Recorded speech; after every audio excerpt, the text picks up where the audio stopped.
새해가 되었는데 새해 소망들이 있죠. 소망. 우리 자기 마음에 어떤 소망을 가질 수 있는데 여러 가지 소망들을 가질 수 있어요. 있는데 막상 또 소망을 가지고 살아보다 보면 금방 그 소망이 또 이루어지지 않는 걸 보면서도 낙심할 때도 있고 막 그렇잖아요.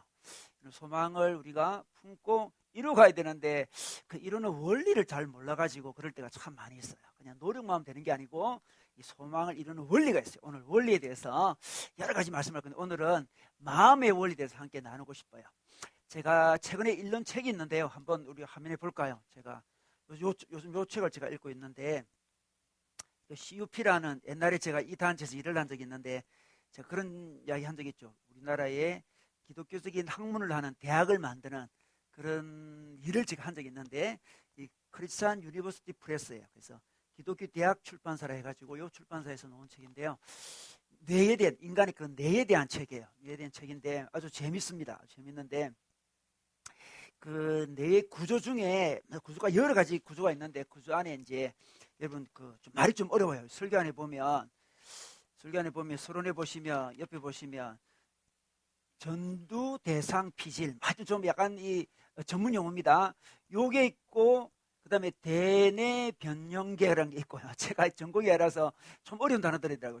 전두 피질 이런 게 있고 뭐 다른 것도 많이 있어요. 많이 있는데 그 중에 이제 전두 대상 피질은 마음을 이야기합니다. 마음. 우리 신경계의 마음이죠. 마음. 사람들은 마음을 이쪽에 있다고 생각하죠. 우리는 그죠? 마음 이렇게 이야기하는데 과학적으로 마음은 머리에 있어요. 이게 뇌에 있습니다. 뇌. 이 마음을 이렇게 마음의 역할을 하는 이 부위가 전두 대상 피질이에요. 피질. 마음인데 마음에서 이제 정보 같은 것을 받아들여요. 받아들이는데 마음에서 어떤 정보를 받느냐에 따라서 또 다른 부위에서 어떤 반응을 하는데 대뇌 변형계라는 이 부위가 있는데 그 부위에서는 두려움이나 조급함이나 위협감이나 이렇게 좋지 않는 걸 발휘를 해요. 발휘하는데 만약에 이 마음에서 좋지 않는 정보를 많이 받고 묵상을 하게 되면 대뇌 변형계가 활성화가 돼요. 활성화가 됩니다. 놀랍지? 활성화가 돼가지고 우리에게 더 큰 두려움을 막 가져다 오는 거죠. 그런데 이 마음에서 전두 대상 피질에서 좋은 내용을, 좋은 정보를 많이 받으면 전전두 피질이라고 있는데 이 부위를 활성화시켜요. 활성화시킵니다. 활성화시켜가지고 이 전전두 피질, 이것은 두 가지가 있는데 첫 번째는 우리의 이성적 판단을 자극시키죠. 그래서 이성적으로 잘 판단하게 만들어줘요. 그 다음에 다른 부분은 윤리와 양심을 복돋아주는 역할을 해요. 참 놀랍죠? 그러니까 우리의 뇌 안에 이런 구조가 있다는 거죠. 구조가 있습니다. 구조가 있어요. 좋은 정보를 받으면 전두 피질이 활성화되고 나쁜 정보를 받으면 대뇌 변형계가 활성화된다는 거죠. 그러므로 우리는 어떤 행동을 고치고 어떤 소망을 이루기 위한 어떤 노력을 하잖아요. 노력할 때 행위를 바로 노력하는 것은 큰 의미가 없어요. 우리 행동이라는 것은 사실 마음에서 일어나는 거거든요. 그래서 마음이 있고 이제 행동이 있습니다. 그런데 마음에서 이제 행동이 나오게 되는데 마음과 행동 중간에 뭐가 있느냐? 이 책에서는 뇌가 있다는 거예요. 뇌가 있다는 거예요. 우리 어떤 마음을 먹으면 뇌의 어떤 작동이 일어나면서 뇌의 능력으로 행동이 변화된다는 거죠. 그래서 우리 새 소망을 이루고 싶어요. 소망을 이루고 싶은데 어떻게 되느냐? 그러면 뇌를 변화시켜야 돼요. 뇌를. 그죠? 뇌를 변화시키면 삶이 변화됩니다. 우리가 원하는 삶을 살고 싶잖아요. 그 삶을 살고 싶다. 노력하자. 성실히 살자. 이렇게 한다고 되는 게 아니고 뇌를 변화시켜야 되는데 뇌는 어떻게 변화되느냐? 생각을 가지고 뇌를 변화시킨다는 거죠. 그래서 좋은 정보를 좋은 생각을 받으면 어느 순간 뇌가 변화되고 그 뇌가 우리의 행동을 자극시킨다는 거죠. 여러분 설교 안에 보면 이런 말씀이 있습니다. 잠언 23장 7절 말씀인데 무릇 그 마음의 생각이 어떠하며 그의 사람됨도 그러하니 그런 말씀이 있습니다. 생각이 어떠하면 그 사람됨도 그러하다 이야기하고 있습니다. 생각은 곧 그 사람됨을 보여주는 거죠. 그래서 생각이 중요합니다. 생각이 결국 그 사람의 인격을 이제 결정하게 되는데 생각이 어떤 경로를 통해서 이게 사람을 만들어 가는지가 뇌를 통해서 알 수 있다는 거죠. 뇌를 통해서. 그래서 우리가 새 소망을 이루기 위해서는 어떻게 됩니까? 뇌를 변화시켜야 되고 뇌를 변화시키기 위해서는 뭘 해야 된다? 생각이 중요해요. 생각. 그 생각은 어디서 일어납니까? 마음에서 일어나십니다. 마음에서. 그래서 마음의 원리를 잘 알면 자기 삶을 바꿀 수 있습니다. 우리 새 여러 가지 소망이 있는데, 우리 이제 교회 소망도 있잖아요. 우리 신앙적인 소망이 있는데, 우리 앞에 멋있게 우리 목자님이 앞에 멋있게 만들어 주셨습니다. 2016년 하나님 나라 복음을 살아내는 해. 네. 우리 다 같이 하나님 나라 복음을 배웠는데 이 복음대로 좀 살고 싶어요. 새해는. 그죠? 하나님 나라 백성답게 살고 싶습니다. 살고 싶은데 잘 살아지지가 않아요. 어떻게 잘 살 수 있을까요? 어떻게 한다? 뇌를 변화시켜야 돼요. 이 뇌를 변화시키는. 뇌는 어떻게 변화되느냐? 생각을 통해서 변화되기 때문에 우리가 자기 삶을 고치려면 생각을 고쳐야 돼요. 생각을 고쳐야 됩니다. 마음의 원리를 알아야 돼요. 좋은 생각을 집어넣어야 됩니다. 좋은 생각을 집어넣어야 되는데 그 생각이 어떤 생각인지 오늘 말씀을 통해서 우리가 정말 좋은 생각을 받아서 뇌를 변화시켜야 되는데, 좋은 생각이라는 게 무엇이며 그 생각을 어떻게 자기 마음속에서 활성화할 수 있는지를 우리 함께 배워가기를 원합니다. 자, 우리 오늘 말씀을 읽겠는데, 우리 오늘은 형제 자매들이 나눠서 읽도록 하겠습니다. 우리 자매들부터 1절 읽고 형제들이 이어서 읽고 이렇게 하겠습니다. 우리 자매들부터 예수께서 시작.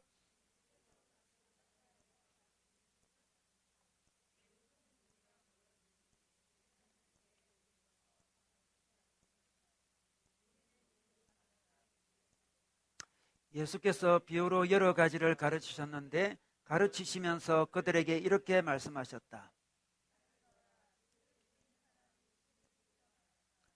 그가 씨를 뿌리는데 들은 길가에 떨어지니 새들이 와서 그것을 쪼아 먹었다.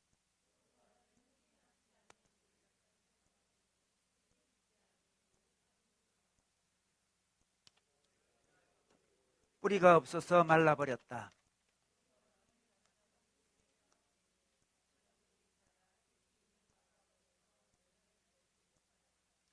그런데 들은 좋은 땅에 떨어져서 싹이 나고 자라서 열매를 맺었다. 그리하여 30배, 60배, 100배가 되었다.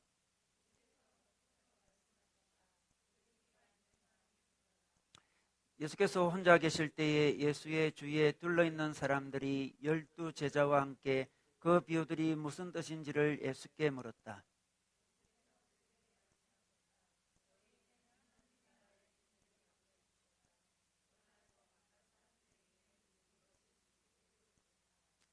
그것은 그들이 보기는 보아도 알지 못하고 듣기는 들어도 깨닫지 못하게 하셔서 그들이 돌아와서 용서를 받지 못하게 하시려는 것이다.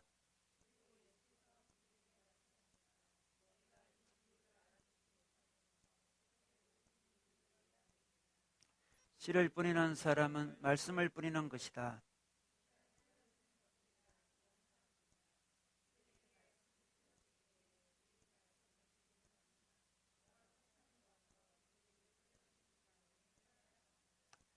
돌짝밭에 뿌려지는 것들이란 이런 사람들이다.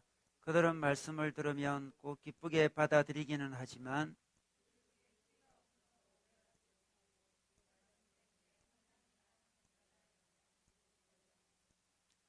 가시덤불 속에 뿌려지는 것들이란 달리 이런 사람들을 가르치는데 그들은 말씀을 듣기는 하지만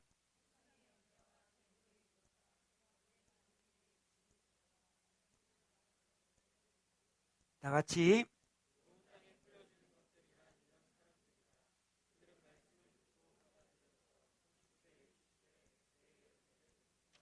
아멘. 자, 좋은 생각을 해야 된다고 그랬는데 여러분, 좋은 생각을 한다는 것은 생각을 깊이 한다, 그 정도는 아니에요. 또 한 가지 생각을 또 몰두할 수 있잖아요. 몰두해서 한다, 그런 정도도 아니에요. 불교는 어떻습니까? 불교는 생각을 깊이 해요. 그래서 마음을 잡으려고 합니다. 근데 마음을 잡을 때 보면 이 화두를 던진다 그런 말 있잖아요. 한 가지 주제를 딱 던져놓고, 이런 물이면 물을 갖고 묵상을 딱 물 또 산이면 산, 물은 물이요 산은 산이라 그러잖아요. 한 가지 주제를 던져놓고 계속 생각을 해요. 계속 묵상을 합니다. 그러면 이제 도가 통한다고 이야기하는 거죠. 그래서 가만히 한 가지를 생각을 하고 깊이 생각하는 그게 굉장히 일리가 있고 좋은 일이에요, 사실. 그러나 기독교는 그거 다르게, 기독교는 대상이 중요합니다. 그냥 열심히 생각한다 해서 깊이 생각한다 해서 중요한 게 아니고 한 가지 주제를 자기가 만들어서 생각하는 중요한 게 아니고 무엇을 생각하느냐가 중요해요. 무엇을. 바른 것을 생각해야 돼요. 바른 것을 생각해야 됩니다. 생각. 좋은 생각을 해요. 좋은 대상을 가지고 생각을 하는 게 좋은 생각이에요. 한 가지 생각만 깊이 하는 게 좋은 생각이라 하기 어렵고요. 좋은 대상을 가지고 생각을 해야 돼요. 좋은 대상이 뭘까요? 좋은 대상. 좋은 대상은 우리 성경적으로 이야기하면 하나님의 마음이 좋은 대상이죠. 하나님의 사랑이 좋은 대상이에요. 하나님의 선하심이 좋은 대상이에요. 하나님의 긍휼이 좋은 대상이죠. 하나님의 사랑, 하나님의 긍휼, 하나님의 계획에 대해서 깊이 생각하는 거죠. 그러면 어떻습니까? 우리의 뇌에서 변화가 일어납니다. 아까 얘기했던 전동두 피질에 영향을 줘요. 방금 이 책에서 그런 걸 갖다가 임상적으로 다 조사를 했더라고요. 이렇게 하나님 말씀, 하나님 생각, 하나님 사랑, 하나님 계획에 대해서 깊이 묵상할 때 뇌에서 어떤 변화가 일어나는지를 과학적으로 밝혀냈습니다. 밝혀냈어요. 그래서 우리가 새해 우리 소망을 이루려고 할 때 좋은 하나님의 말씀을 가지고 묵상을 해야 돼요. 하나님의 말씀은 하나님의 생각이 드러난 거잖아요. 그죠? 하나님 생각을 가지고 계세요. 하나님 생각을 우리에게 보여주기 위해서 말씀이라는 걸 통해서 우리에게 보여주시잖아요. 하나님의 말씀을 딱 가집니다. 그 가지고 그 말씀을 묵상을 해요. 그럼 뇌에서 변화가 일어납니다. 근데 오늘 좀 재밌는 것은 하나님의 생각이 말씀으로 이게 오는데 그 말씀을 오늘 어떻게 이야기하고 있습니까? 말씀을 씨라고 이야기합니다. 14절에 보니까 씨를 뿌리는 사람은 말씀을 뿌리는 것이다 이야기했습니다. 씨라고 해요. 씨. 그죠? 우리는 씨가 중요합니다. 씨. 그죠? 씨라고 말씀을 표현하는 이유는 씨라는 것은 안에 생명이 있다는 거잖아요. 그죠? 안에 능력이 있다는 거예요. 참 놀랍게도 우리 하나님의 생각이 말씀으로 표현되는데 그 말씀을 묵상하면 하나의 대상인데 그 대상 안에 또 뭐가 있다? 힘이 있다는 거예요. 좋은 내용을 갖고 생각하는 것도 참 내 좋은데 그 대상 안에 생명이 있어요. 씨가 있습니다. 씨. 여러분 아무리 묵상해도 열매가 맺어지지 않는 경우 있어요. 왜냐 그러면 우리가 아무리 마음밭이 좋더라도 모래를 마음에 뿌려놓고서 생각한 데서 뭐가 자라지 않습니다. 생명이죠, 생명. 그죠? 말씀 안에 생명이 있대요. 이 생명의 힘이 묵상할 때 자라는 거죠. 자라는 거예요. 그게 참 놀라운 거예요. 하나님 말씀 안에 생명이 있어요. 힘이 있습니다. 여러분 오늘 말씀 볼까요? 베드로전서 말씀 볼까요? 베드로전서 1장 23절에 보면 여러분은 다시 태어났습니다. 그것은 썩을 씨로 그렇게 된 것이 아니라 썩지 아니할 씨, 곧 살아계시고 영원하신 하나님의 말씀으로 그렇게 되었습니다. 이렇게 이야기하고 있습니다. 살아있는 말씀이라 했습니다. 그리고 씨라 그러죠. 썩은 씨가 아닙니다. 살아있는 씨를 이야기합니다. 우리가 거듭나게 된 것도 새로 태어나게 된 것도 씨 때문에 그런데 그 씨 안에 생명이 있다고 이야기를 해요. 생명만 있습니까? 또 능력도 있어요. 우리 로마서 1장 16절에 볼까요? 나는 복음을 부끄러워하지 않습니다. 이 복음은 유대 사람을 비롯하여 그리스 사람에게 이르기까지 모든 사람을 구원한 하나님의 능력입니다. 이야기했습니다. 복음 안에 능력이 있다는 거죠. 그 안에 힘이 있어요, 여러분. 안에 파워가 있습니다. 그래서 놀랍게도 말씀을 딱 묵상하면 말씀 안에는 생명이 우리 안에 들어가지고 뭔가 열매가 맺어져요. 이게 바로 하나님의 말씀에 놀라운 거죠. 근데 놀랍게도 씨앗이 자기 마음에 들어와서 열매를 맺으면 우리 차원이 다른 삶을 살게 돼요. 여러분 기존에는 어떻습니까? 이게 차원이 있잖아요. 식물계가 있고 동물계가 있고 인간계가 있잖아요. 그죠? 식물은 동물처럼 살 수가 없어요. 식물은 누가 자기를 이렇게 뜯어 먹어도 막을 수가 없어요. 병충해가 일어나도 막을 길이 없습니다. 가만히 있어요. 근데 그 수준에서 사는 거예요. 움직이지 못해요. 도망가지도 못합니다. 동물이 보면 참 낮은 차원에 살고 있는 거죠. 동물 차원에 있습니다. 동물 차원. 움직일 수도 있고 싸울 수도 있고 돌아다닐 수도 있어요. 동물은 그런데 뭘 모릅니까? 인간을 알지 못해요. 인간이 생각하는 정의라든지 평화라든지 사랑이라든지 그런 걸 알지 못하죠. 차원이 낮은 삶을 사는 거죠. 자, 인간은 정의도 생각하고 평화도 생각합니다. 인간이 알지 못하는 것은 뭡니까? 신의 세계죠. 신의 영역이 있습니다. 신의 영역이 있어요. 이 인간이 왜 그리 괴로울까요? 괴로운 것은 인간보다 바로 윗단계에 있는 악한 영의 공격들을 받아서 그래요. 악한 영의 공격들은 우리보다 위에 있기 때문에 우리가 이겨낼 수가 없어요. 인생이 너무 괴로운 거예요. 자기 삶을 자기가 어떻게 움직일 수도 없어요. 위의 세력이 자기를 억누를 때가 있기 때문에 그래요. 그런데 이 인간계가 이제 한 단계 더 위로 갈 수 있는데 신에게 하나님 이 나라의 삶을 살 수 있잖아요. 이건 뭡니까? 위에서 도와줘야 돼요. 병충해가 있습니다. 이 식물들이 병충해가 있으면 위에서 사람이 뭐 약을 뿌려줘야 되잖아요. 그래야 걔 식물이 살아나는 거예요. 우리 인간도 마찬가지예요. 우리 인간도 그냥 인간으로서의 삶, 그 정도밖에 차원의 삶을 살 수 없습니다. 살 수밖에 없어요. 그런데 이제 위에서 뭔가 도와주죠. 하나님이 우리를 도와줄 때 우리는 인간의 삶 이상의 삶을 사는 거죠. 신의 성품에 참여하는 삶을 살게 되는데 하나님이 우리를 도와주실 때 뭘 주시냐 그러면 말씀을 뿌려주는 거죠. 말씀을 뿌려줍니다. 그 말씀을 부여잡으면 어떻습니까? 인간적인 삶 정도가 아니고 인간적인 삶 바로 위의 삶을 살 수 있죠. 이 말씀의 파워라는 게 그런 거죠. 그래서 말씀을 묵상합니다. 제가 늘 암송하고 좋아하는 말씀은 우리 빌립보서 4장 6절에서 7절 말씀인데 우리 이 부분 함께 한번 읽어보면 좋겠습니다. 다 같이 읽어볼까요? 시작. 아무것도 염려하지 말고 다만 모든 일에 기도와 간구로 너희 구할 것을 감사함으로 하나님께 아뢰라. 그리하면 모든 지각에 뛰어난 하나님의 평강이 그리스도 예수 안에서 너의 마음과 생각을 지키시리라. 너무나 유명한 말씀이죠. 여러분 이 말씀의 씨앗이 저한테 옵니다. 때때로 염려할 일이 생깁니다. 염려가 돼요. 염려 안 해야 될 텐데 염려 왜 하지? 염려를 떨쳐버려야지. 인간적으로 얘기해서 염려가 떠나가질 않아요. 떠나갑니까? 염려 안 해야지. 염려 안 해야지. 인간적으로 염려를 어떻게 버릴 수가 없어요. 그런데 다른 차원의 일이 벌어집니다. 말씀이 제게 와요. 이 말씀을 받습니다. 말씀을 묵상해요. 염려하지 말라 그러네. 염려 대신 뭘 해라? 기도와 간구를 해라 그러는구나. 그것도 감사함으로 기도해래요. 염려할 것이 왔는데 하나님 감사합니다 하면서 기도와 간구를 하라고 이야기하고 있습니다. 그래야면 모든 지각에 뛰는 하나님의 평강이 우리 마음과 생각을 지키신대요. 그래서 이걸 실제로 해보면 어떻습니까? 위에서 뭐가 내려와요. 다른 차원의 뭐가 일이 일어납니다. 어느 순간 감사함으로 기도를 했는데 마음의 평강이 찾아와요. 여러분 그렇지 않습니까? 우리 하나님이 우리 마음과 생각을 지키신대요. 하나님이 자기를 지키시는 걸 경험이 돼요.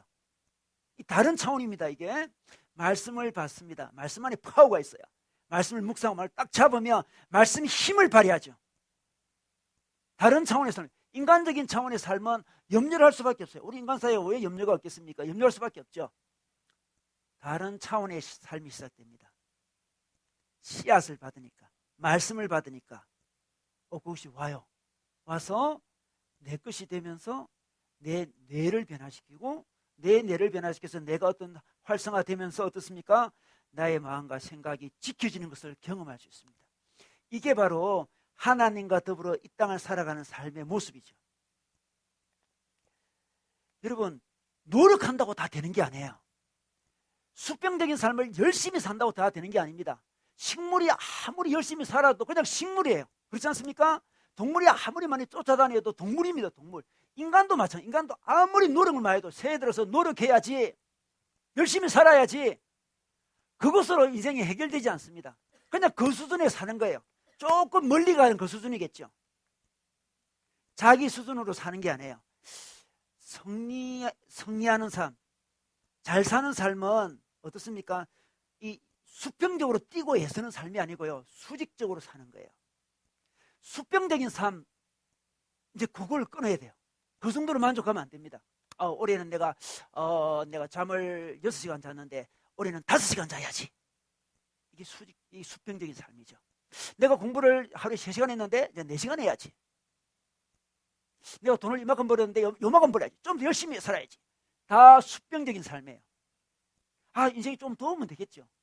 근데 그것은 성경에서 이야기하는 새로운 삶이 아니에요. 새 소망은 그렇게 이루어지지 않습니다. 조금 노력하는 거, 조금 열심히 사는 거, 좀 일찍 일어나는 거, 좀 다른 사람 좀 더 잘해주는 거, 이 정도가 아니고 좀 차원을 달리하는 삶을 살아야 돼요. 수직적인 삶을 살아요. 수직적인. 위에서 내려오는 힘을 받고 살아야 되는 거죠. 그래야 진짜 삶이 변해요. 위에서 내려오는 삶을 사는 방법은 위에서 내려오는 생각을 받는 건데, 생각은 하나님의 생각은 말씀으로 오잖아요. 말씀을 받습니다. 좋은 생각을 해요.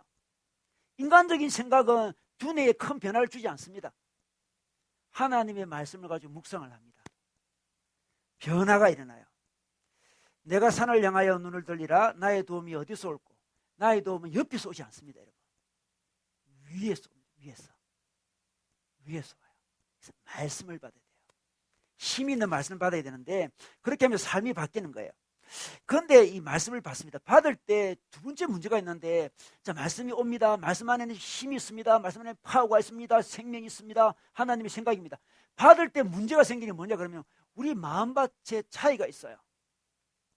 말씀은 사람 똑같은 말씀이에요. 오늘도 제가 말씀을 전하지만 여러분 마음밭이 다 다를 거예요.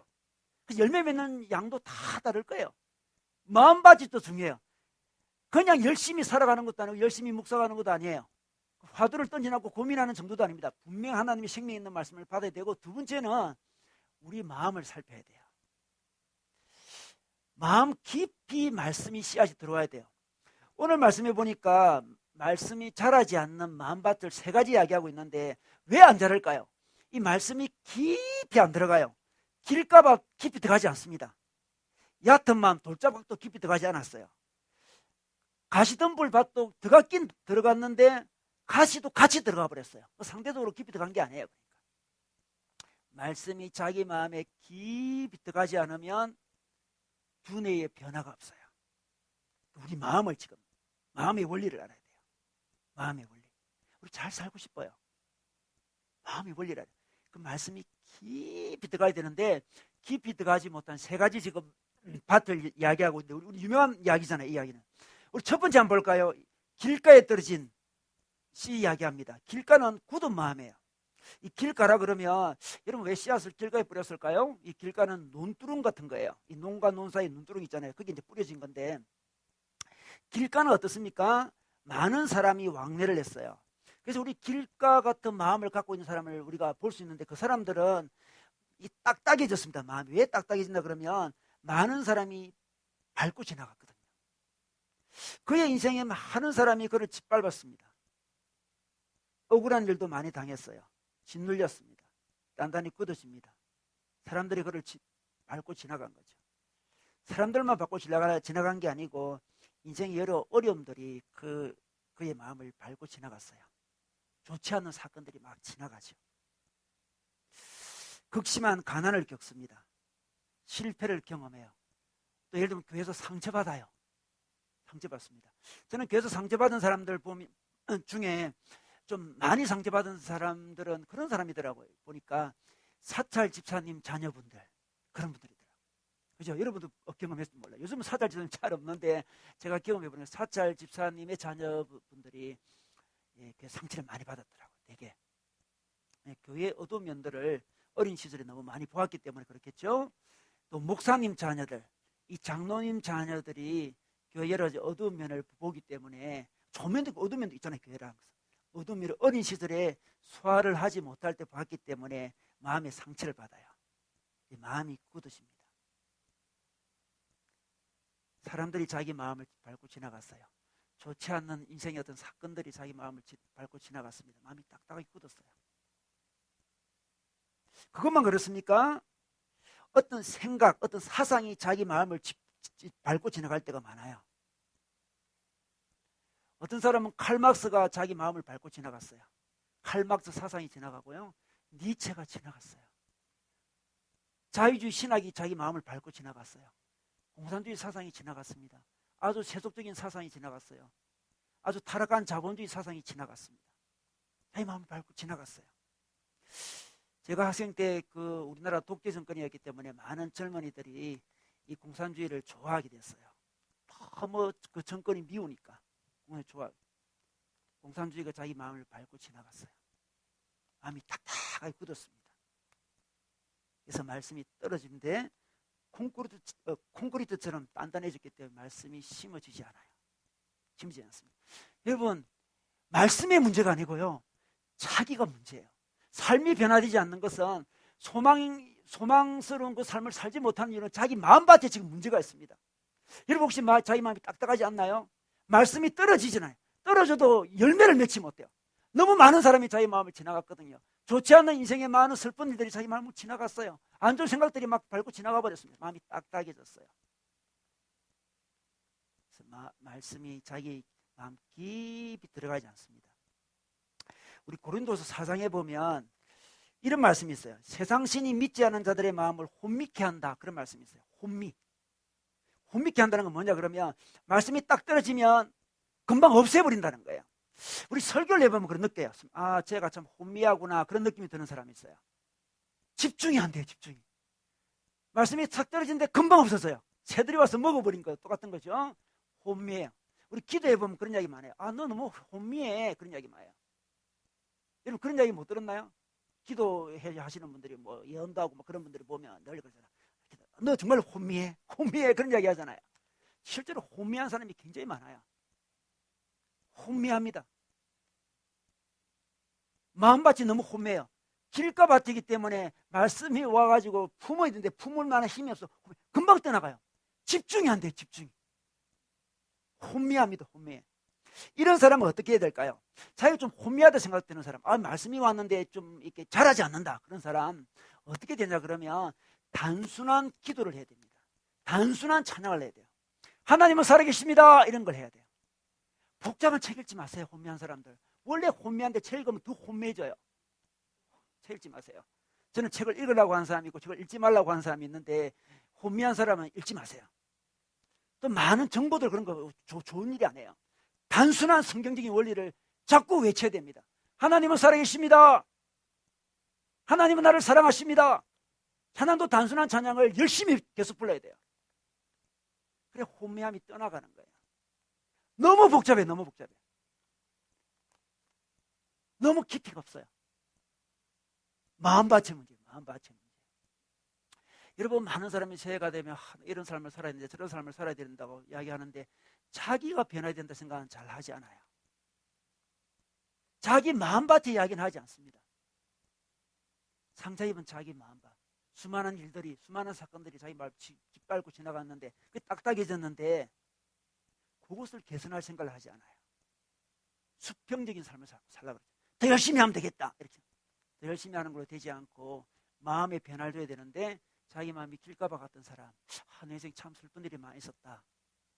내 인생 참 많은 좋지 않은 일들이 내 마음을 짓밟고 지나갔다. 그런 사람은 여러분 마음을 이게 혼미게 될 가능성이 있는데 혼미함을 떨쳐버리기 위해서 단순한 찬양, 단순한 말씀, 단순한 신앙, 단순한 고백을 많이 해야 돼요. 여러분 하나님은 살아계십니다. 하나님 우리를 사랑하십니다. 그 고백을 한번 100번 정도 해보세요. 그럼 생각이 많이 정리가 돼요. 생각이 많이 정리가 됩니다. 많이 정리가 돼요. 복잡하면 이게 은혜가 흘러놓질 않아요. 예를 들어 방언 있잖아요. 방언. 우리 방언도 보면 방언 받는 사람의 특징을 보면 단순한 사람이 방언을 잘 받아요. 그래서 오순절 교회 분들이 방언을 잘 받잖아요. 장로교인들 방언 잘 못 받아요. 장로교인들 되게 복잡하거든요. 오순절 분들이 훨씬 더 잘 받아요. 단순하기 때문에. 단순한 게 다 나쁜 게 아니에요. 제가 한번 청년부 집회하는데 이제 같이 기도하면서 우리 방언을 다 같이 받자 이렇게 기도했어요. 방언을 받았죠. 막 열심히 기도하는데 어떤 친구가 자기는 뭐 하여튼 집중이 안 된대. 집중이 안 돼. 집중이 안 된대요. 그래 방언이 집중이 안 되면 방언이 잘 안 나오거든요. 이게. 집중이 안 된대. 막 너무 생각이 너무 많대. 그래서 제가 그랬죠. 하나님 딱 단순한 말을 부지런히 했어요.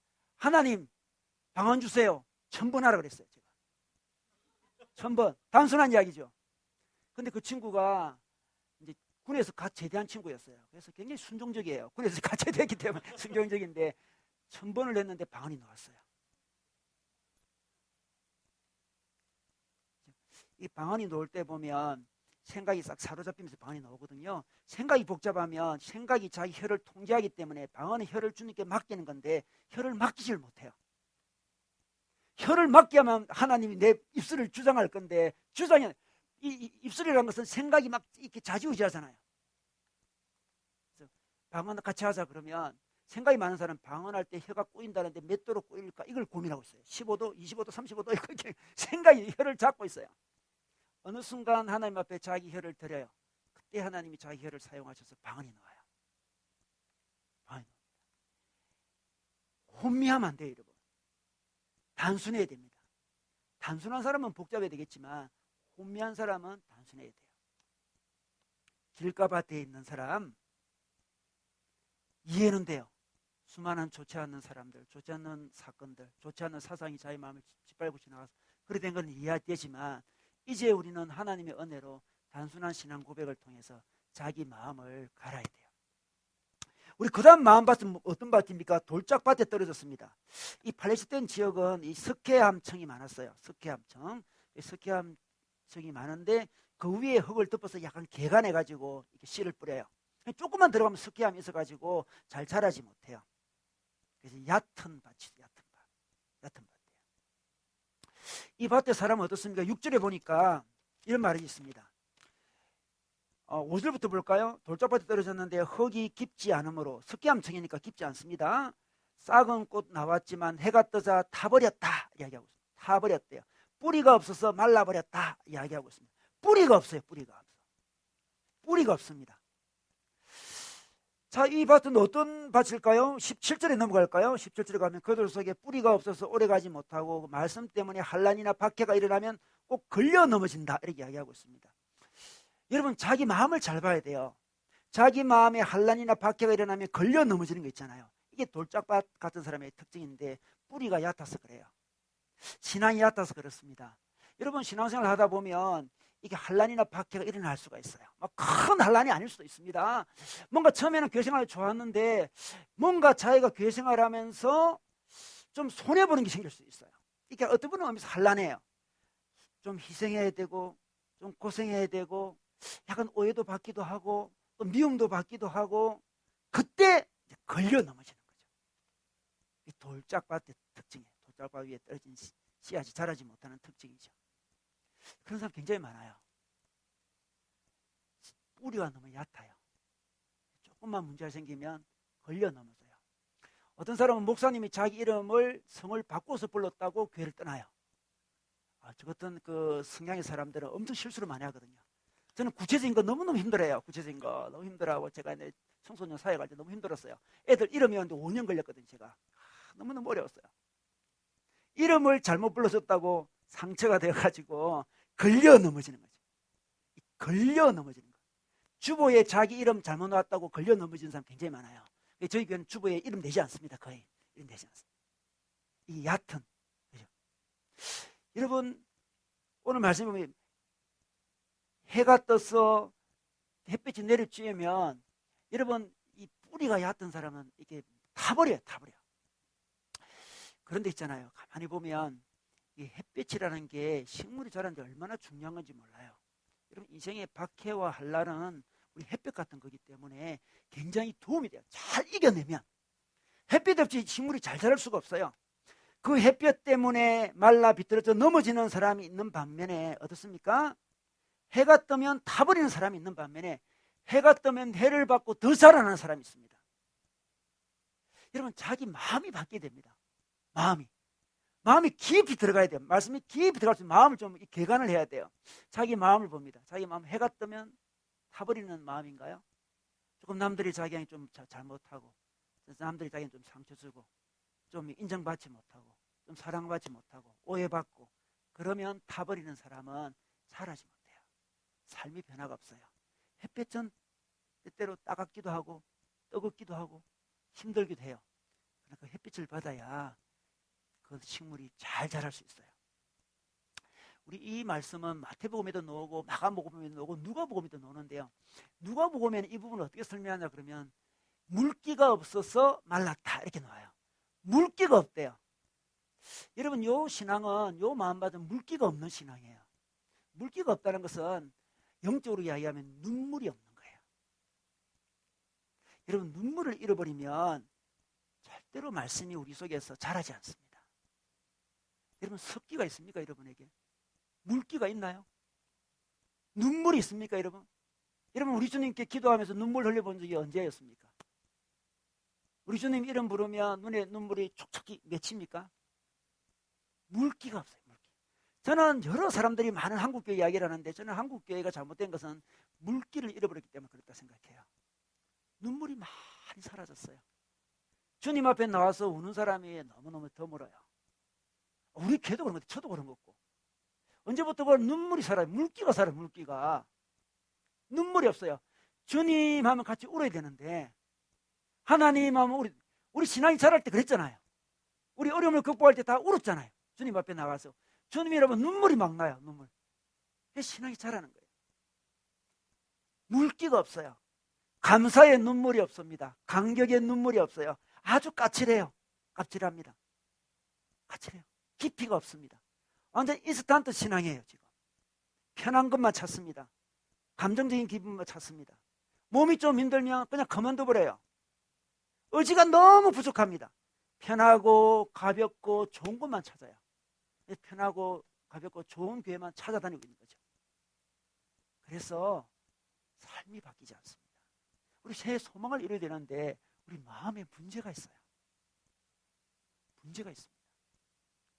눈물을 되찾아야 돼요. 눈물을, 간격을 회복해야 돼요. 그 다음 밭은 어떤 밭이었습니까? 이 가시덤불에 뿌려진 밭이라고 그랬죠. 이 가시덤불 밭, 가시덤불, 씨앗이 가시덤불에 떨어졌어요. 가시랑 같이 자랍니다. 근데 가시가 사실 더 잘 자라요, 여러분. 잘 자랍니다. 이런 사람은 어떤 사람이라 했습니까? 17절에 볼까요? 17절에 보니까 17절이 아니죠. 19절에 보니까 세상의 염려와 재물의 유혹과 그 밖에 다른 욕심이 들어와 말씀을 막았다. 이 가시덤불은 뭐냐? 세상의 염려예요. 재물의 유혹입니다.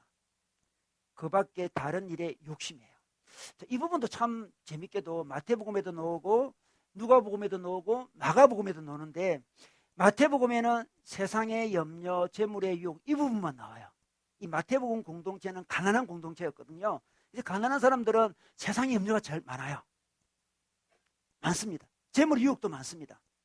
근데 마가복음 공동체는 마태복음 공동체보다 조금 더 잘 살아요. 근데 생존은 돼요. 그래서 뭐가 들어왔습니까? 그 밖에 욕심이 들어와요. 생존 말고 욕심이 들어옵니다. 좀 더 나은 차, 좀 더 나은 집, 좀 더 나은 삶 이런 게 막 들어와요. 들어옵니다. 그것이 말씀을 막아버리는 거죠. 누가복음에는 뭐가 들어오냐 그러면 누가복음에는 세상의 향락이 들어요. 향락. 참 재밌죠? 누가복음은 데오빌로라는 각하에게 높은 사람한테 보낸 편지잖아요. 그래서 누가복음 공동체는 마가복음 공동체보다 좀 더 잘 사는 공동체를 할 수 있습니다. 이 좀 더 잘 사는 사람들은 향락, 어디를 가서 잘 놀 것인가, 이 향락이 들어오면서 말씀을 막아버린다 이렇게 말씀하고 있는 거죠. 여러분, 우리 마음밭이 중요합니다. 마음밭이 중요해요. 제가 방금 소개한 그 뇌라는 그 책에 보니까 참 재미난 이야기들이 굉장히 많던데요. 우리가 이제 향락 이야기할 때 이 향락을 즐기며 어떤 일이 벌어진다 그러면 참 놀랍게도 뇌의 변화가 일어나요. 참 뇌의 변화가 일어납니다. 그래서 예를 들어서 뭐 연애 오락물 자체가 나쁜 건 아니지만 지금 얼마나 만연했습니까? 연애 오락물이라는 게 뭐겠습니까? 가상의 또는 인위적인 연기를 통해서 감정 반응을 일으키는 거잖아요. 이 감정 반응을 일으키면 이 비판적 사고를 가지고 볼 수가 없어요. 그 순간에는. 그러면 뇌에 어떤 변화가 일어납니다. 대뇌 변형계 이거 두려움을 주고 어떤 조급함을 주는 거 있잖아요. 이것이 과도하게 흥분해요. 대뇌 변형계를 흥분시켜요. 그러니까 여러분이 연애 오락물을 과도하게 즐기면 어떤 일이 벌어집니까? 뇌에 변화가 일어난다니까요. 대뇌 변형계를 흥분시켜요. 활성화시킨다는 거죠. 동시에 전두피질, 이 전두피질 양심과 윤리와 이성을 이렇게 관할하고 있는 이 부위 있습니다. 이 부위를 억제를 시킨대요. 과학적으로 다 설명이 되고 있는 거죠. 여러분, 이성과 윤리와 도덕을 억제하고 마음의 조급함과 두려움을 불러일으키는 그걸 활성화시키면 여러분 원하는 삶을 살 수 있겠습니까? 소망스러운 삶을 살 수 있겠습니까? 우리가 원하는 새해 소망대로 살 수 있겠습니까? 살 수가 없는 거죠. 살 수가 없어요. 여러분, 마음밭이 중요하다. 마음밭에서 과도하게 연애 오락물을 즐기면 뇌의 변화가 일어나고 뇌의 변화는 삶의 변화가 일어나는 거예요. 좋지 않은 삶의 변화가 일어납니다. 또 재미난 통계가 있던데 보니까 TV 있잖아요. TV. 저희 집은 TV는 있으나 TV는 볼 수 있게 된 TV가 있는데 이 DVD만 꽂아 볼 수 있는 TV예요. TV가 있는데 이 TV가 도입된 연도가 다르잖아요. 저도 기억이 나요. 제 어릴 때 TV가 우리 집에 딱 들어왔는데 초등학교 6학년 때 우리 집에 TV가 왔어요. 저는 그때 흥분 상태였습니다. 완전히. TV 시작하는 그 시간부터 끝나는 시간까지 한 번도 끄질 않았어요. 그때는 저녁 5시부터 했어요. 밤 12시까지. 동해물과 백두산이 하면서 끝나요. TV가. 켜놓고 너무 흥분 상태. 완전 흥분 상태였는데 TV가 이제 나라마다 도입된 연도가 다른데 미국과 캐나다는 1945년도 이때 TV가 활성화됐다. 1945년도. 우리나라는 제게 1980년도 그때부터 이 칼라 TV 됐으니까 고전 얼마인지 모르겠어요. 1970년도쯤 돼서 온 것 같아요. 제 생각에는. 근데 남아공 있잖아요. 이 아프리카 남아공은 1974년도부터 TV가 생겼대요. 미국, 캐나다는 1945년도, 남아공은 1974년도 생겼습니다. 생겼는데 이 TV를 갖고 뭘 조사하냐 그러면 TV가 그 나라에 도입된 순간부터 폭력이, 사회 폭력이 또 살인 사건이 얼마나 자주 일어나는지를 조사를 했어요. 하니까 놀랍게도 있잖아요. 미국, 캐나다는 TV가 있고 없고 차이가 그 살인 사건이 92%, 93%가 증가를 했어요. 놀랍죠? 그래서 혹시 미국은 총기를 가지고 있으니까 총기 때문에 그런가 싶어서 조사를 해보니까 캐나다는 총기를 가질 수 없거든요. 총기 문제가 아니었어요. 캐나다는 총기를 엄격히 규제를 하고 있죠. 92%, 93% 엄청난 증가를 받습니다. 남아공화국은 그 기간 동안에 TV가 없는 그 기간 동안에 도리어 이 살인 사건이 7% 줄어들었어요. 그러다가 남아공화국에 TV가 도입된 1974년부터 또 조사를 했어요. 조사를 하니까 남아공화국은 130%가 증가했어요. 이 TV가 얼마나 우리 두뇌에 영향을 주는지 알 수 있죠. 두뇌만 영향을 주는 게 아니죠. 두뇌에 영향을 주고 그것이 삶에 영향을 주는 걸 볼 수 있습니다. 여러분, 마음을 관리해야 돼요. 자기 마음을 관리해야 됩니다. 자기 마음을 관리해야 한다는 것은 생각을 통제하는 거고요. 생각을 잘 받아들여야 되는 거죠. 하나님의 말씀을 잘 받아들여야 돼요. 말씀이란 대상을 잘 받아야 되고 자기 마음 관리도 잘해야 돼요. 그 두 가지가 아름답게 조화를 이룰 때 삶의 변화가 일어납니다. 노력한다고 다 되는 게 아니에요. 이 마음의 원리를 알아야 돼요. 자, 우리 마지막 좋은 땅 이야기가 나와요. 좋은 땅은 어떤 땅일까요? 우리 30배, 60배, 100배 열매를 맺는다는 이 좋은 땅은 어떤 특징을 갖고 있습니까? 이 당시에 가장 많이 그 수확을 할 때는 10배 정도 수확을 할 수 있대요. 가장 풍년이 되면 10배 정도 하는데 오늘 말씀은 아주 과장을 하고 있는 거죠. 30배, 60배, 100배의 열매를 맺는다 했는데 좋은 땅에 뿌려졌다는 것은 어떤 의미일까요? 2절에 보니까 그들은 말씀을 듣고 받아들여서 그런 말씀이 있습니다. 말씀을 듣고 받아들입니다. 말씀을 듣고 받아들인다는 것은 말씀을 중심으로 생각을 한다는 거예요. 사고를 이렇게 한다는 거예요. 말씀이 자기 마음을 장악하도록 하는 거죠. 인생을 살아가는데 열매를 맺으면 말씀을 자기 마음에 받습니다. 말씀 중심으로 삶이 돌아가도록 해야 되는 거죠. 예를 들면 이렇게 할 수 있습니다. 여러분, 우리 그 설교 안에 보면 우리 베드로가 인종차별하는 그 성경 구절이 나와요. 우리 갈라디아서 2장 말씀인데 여러분 이 구절을 알 거예요. 이 게바라는 사람이 등장 11절에 보면 2장 11절에 그런데 게바가 안디옥에 왔을 때 잘못한 일이 있어서 나는 얼굴을 마주보고 그를 나무랐습니다. 누굽니까? 사도 바울이 게바, 베드로를 나무라요. 왜 나무랐습니까? 그것은 게바가 야고보에게서 몇몇 사람이 오기 전에는 이방 사람들과 함께 음식을 먹다가 그들이 오니 할례받은 사람들을 두려워하여 자리를 떠나 물러간 일입니다. 이렇게 이야기하고 있습니다. 할례받은 사람은 유대인이잖아요. 게바는 유대인이었습니다. 유대인이었어요. 이방인들과 이제 복음을 가지고 복음을 나누면서 사랑하며 살고 지내고 있었는데 밥을 먹고 있었는데 유대인이 오니까 유대인이 두려워가지고 이방인들을 내팽개치고 떠나가 버려요. 유대인들이 두려워서 이방인들을 무시한 거죠. 인종차별이 일어나요. 이게 우리 좋지 않은 행동이잖아요. 이런 것들을 어떻게 고칠 수 있을까요, 여러분? 아니, 당신이 사도인데 이러면 돼. 이렇게 해서 고치지 않습니다. 율법적인 접근이죠, 여러분. 너 이렇게 하면 안 되지. 이렇게 접근되는 게 아니에요. 어떻게 사도 바울은 이야기하고 있습니까? 14절에 보니까 나는 그들이 복음의 진리를 따라 똑바로 걷지 않는 것을 보고 모든 사람 앞에서 게바에게 이렇게 말했습니다. 진리, 복음의 진리를 따라 똑바로 걸으라고 이야기하는 거죠. 이게 핵심이에요. 이게 바로 좋은 땅의 특징입니다.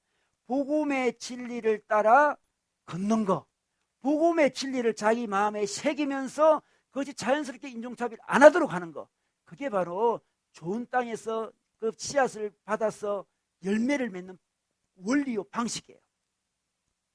여러분, 베드로가 왜 이러겠습니까? 베드로 이걸 몰라서 그렇겠습니까? 베드로 마음에는 두려움이 있었던 거예요. 유대인이 두려웠습니다. 그 두려움을 어떻게 해결하지 못한 상태에서 사도가 그러면 안 되지. 두려움이 그대로 있어요. 지금 고치지 않습니다. 여러분. 내면을 고쳐야 돼요. 복음이 들어옵니다. 복음이 들으면 우리 두려움을 없애주잖아요. 베드로야, 너는 아직 복음을 충분히 경험 못했구나. 네가 충분히 경험해야만 두려움이 떠나가는 거잖아요. 두려움이 떠나가면 자연스럽게 인종차별이 없어지는 거예요. 지금 그것을 이야기하고 있습니다. 우리 마음속에 주님의 복음이 충분히 들어오면 자기 이미지가 그렇게 중요하지 않습니다. 자기 평가가 그렇게 중요하지 않아요. 자기 이미지, 자기 평가, 자기 두려움 별로 중요하지 않습니다. 그래서 접근이 이렇게 하는 거죠. 너가 하나님 복음을 충분히 누리지 못했구나. 그래서 여전히 두렵구나. 그래서 이런 좋지 않은 생각을 하는구나. 좋지 않은 행동을 하는구나. 그래서 너는 복음 안에 충분히 거하라고 접근하는 게 좋은 땅이 좋은 씨앗을 받는 원리예요. 원리. 자기 삶을 고치려고 그럴 때 내가 왜 이러지? 내가 이러면 안 되는데.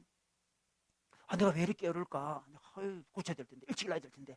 이렇게 되지 않습니다. 왜 게으른가? 자기 내면을 봐요. 내면에 열심히 살아도 안 될 것이란 두려움이 있어요.